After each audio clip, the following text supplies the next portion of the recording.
नमस्कार। आज हम लोग टेंसेस के अंतर्गत प्रेजेंट परफेक्ट टेंस पढ़ेंगे। हम लोग अभी टेंसेस पढ़ रहे हैं। टेंसेस को हमने चार्ट की मदद से पढ़ा, समझा, स्ट्रक्चर देखा, एग्जाम्पल्स के साथ प्रैक्टिस की। फिर सारे टेंसेस 12 टाइप्स ऑफ टेंसेस हम लोग वन बाय एक एक करके पढ़ रहे हैं, वन बाय वन पढ़ रहे हैं। सबसे पहले हमने प्रेजेंट सिंपल टेंस और प्रेजेंट इंडेफिनिट कहते हैं उसी को, ये पढ़ा। फिर प्रेजेंट कंटिन्यूअस टेंस और अभी ले रहे हैं present perfect tense. Present perfect मतलब वर्तमान पूर्ण टेंस, और इसमें वाक्य का पूर्ण होना दिखाया जाता है। तो देखिए, हम इसको प्रेजेंट परफेक्ट टेंस को 4 प्रकार से पढ़ेंगे। उसका अफर्मेटिव सेंटेंसेस सकारात्मक वाक्य भी देखेंगे, नेगेटिव सेंटेंसेस नकारात्मक वाक्य भी देखेंगे, इंटरोगेटिव सेंटेंसेस प्रश्नवाचक वाक्य कैसे बनेगा टेंसेस प्रेजेंट परफेक्ट के आधार पर ये देखेंगे, और डबल इंटरोगेटिव सेंटेंसेस द्विव प्रश्नवाचक वाक्य कैसे बनेगा ये हम देखेंगे। तो देखिए, अफर्मेटिव सेंटेंसेस सकारात्मक वाक्य में क्या होता है, तो इसकी पहचान क्या है, पहचानेंगे कैसे प्रेजेंट परफेक्ट टेंस को। तो इस प्रकार के वाक्यों के अंत में चुका है, चुकी है, चुके है आता है। तो जरूरी नहीं कि चुका है ही आए, मतलब ऐसा आभास होना चाहिए कि सेंटेंस कंप्लीट हो रहा है। मैं अगर ये कहूं कि मैं ये कार्य कर चुका हूं तो I have completed this work, लेकिन अगर मैं ये कहता हूं कि मैंने ये कार्य कर लिया है तो मतलब तो एक ही है कि मैं कर चुका हूं। तो अगर हमने ये कह रहे हैं कि मैंने ये कार्य कर लिया तो इसका कंफ्यूज होने की जरूरत नहीं है, बात एक ही है, I have completed my work. और इसमें हेल्पिंग वर्ब का यूज होता है सब्जेक्ट आई, वी, यू, दे तथा एक से ज्यादा नाम के साथ हैव का यूज किया जाता है। प्लूरल्स के साथ हैव का यूज किया जाता है, आई के साथ हैव का यूज किया जाता है, वी, यू और दे के साथ हैव का यूज किया जाता है, और ही, शी, इट तथा एक नाम के साथ हैज का प्रयोग करते हैं। ठीक है, ये हो गया सहायक क्रियाएं। और मुख्य क्रिया जो होती है, always use third form of the verb, क्रिया का तीसरा रूप का प्रयोग करते हैं, यानी थर्ड फॉर्म का प्रयोग करते हैं। सभी क्रियाओं के 3 फॉर्म होते हैं, फर्स्ट फॉर्म, सेकंड फॉर्म और थर्ड फॉर्म। फर्स्ट फॉर्म को बेसिक फॉर्म कहते हैं, सेकंड फॉर्म को हम पास्ट टेंस कहते हैं, और थर्ड फॉर्म को हम पार्टिसिपल कहते हैं। For example, go, went, gone, come, came, come.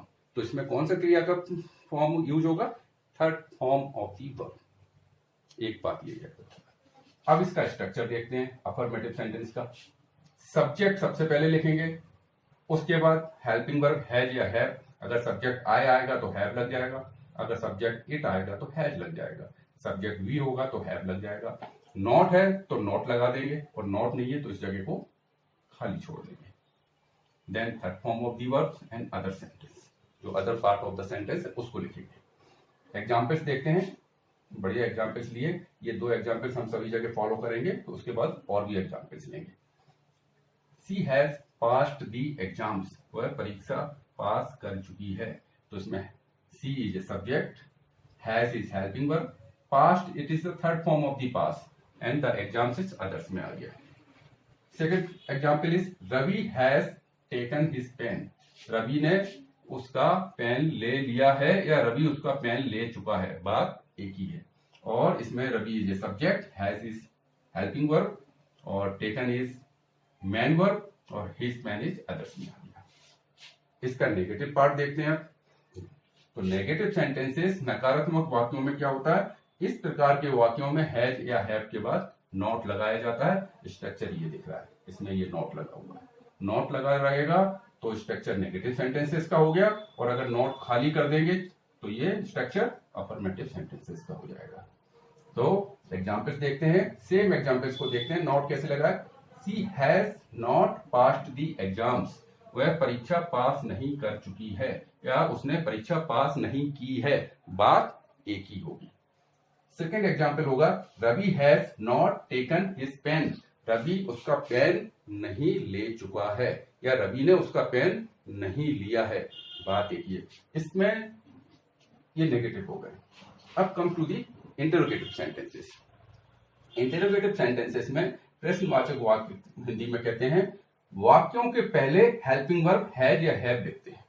Has और हैव जो हेल्पिंग वर्ब है वो सेंटेंस शुरू होने के पहले लिखेंगे, उसके बाद सब्जेक्ट आएगा। तो इसका स्ट्रक्चर देख लेते हैं और क्लियर हो जाएगा। हैज और हैव लिखा, फिर सब्जेक्ट आ गया, अगर नेगेटिव भी है उसमें तो नॉट लगा दिया, और नेगेटिव नहीं है तो third form of the verb लगा दी और अदर्स। एग्जाम्पल देखते हैं। Has she passed the exams, क्या वह परीक्षा पास कर चुकी है, क्या उसने परीक्षा पास की है। तो ये हो गया अफर्मेटिव, इंटरोगेटिव में अफर्मेटिव सेंटेंस। और दूसरा एग्जाम्पल हमने नेगेटिव के साथ लिया। Has Ravi not taken his pen, क्या रवि उसका पेन नहीं ले चुका है, क्या रवि ने उसका पेन नहीं लिया है। So this is interrogative with negative. Now double interrogative sentences, द्वितीय प्रश्नवाचक वाक्य, इसमें WH फैमिली आती है, व्हाट, वेयर, व्हेन, हाउ, ये सब लेंगे हैं। तो इसमें कैसे सेंटेंस बनेगा, स्ट्रक्चर देख लेते हैं पहले। WH क्वेश्चन आ जाएंगे यहाँ पर, फिर हेल्पिंग वर्ब हैज और हैव आ जाएगा, फिर सब्जेक्ट, फिर अगर नॉट है तो नॉट, और नॉट नहीं है तो खाली छोड़ेंगे इस जगह को, third form of the verb और अदर्स।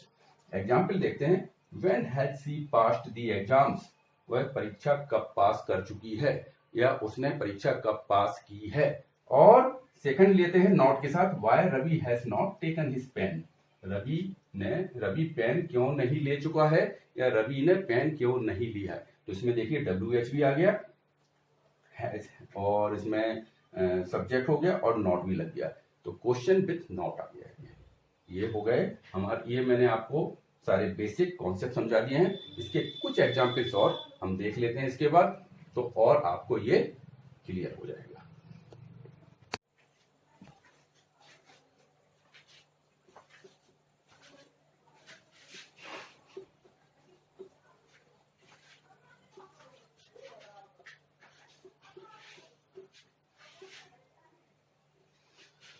सो डियर स्टूडेंट्स, जैसा मैंने कहा कि कुछ एग्जाम्पल्स और मैं आपको दे रहा हूं। So we will take some more examples to clear this present perfect tense. So let's see affirmative sentences, सकारात्मक वाक्य में मैंने 2 एग्जाम्पल्स आपको दिए। We have finished this work, हमने ये कार्य समाप्त कर लिया है। We have finished this work, हमने ये कार्य समाप्त कर लिया है। दे हैव प्लेड वेल, वे अच्छा खेले हैं। अब इसमें अच्छा खेले हैं उसका मतलब ये है कि वे अच्छा खेल चुके हैं। बस ये एहसास अपने को करना है, अपने को आभास देखना है, अपने को उसका मतलब समझना है, शब्द से शब्दों पे नहीं जाना है। नेक्स्ट है नेगेटिव सेंटेंसेस, नकारात्मक वाक्य। तो you have not selected in this test, आपका इस टेस्ट में चयन नहीं हुआ है। तो हैव नॉट के बाद सिलेक्टेड आया, third form. She has not cooked this dish, she has not cooked this dish, उसने ये व्यंजन नहीं पकाया है। तो these are the negative sentences.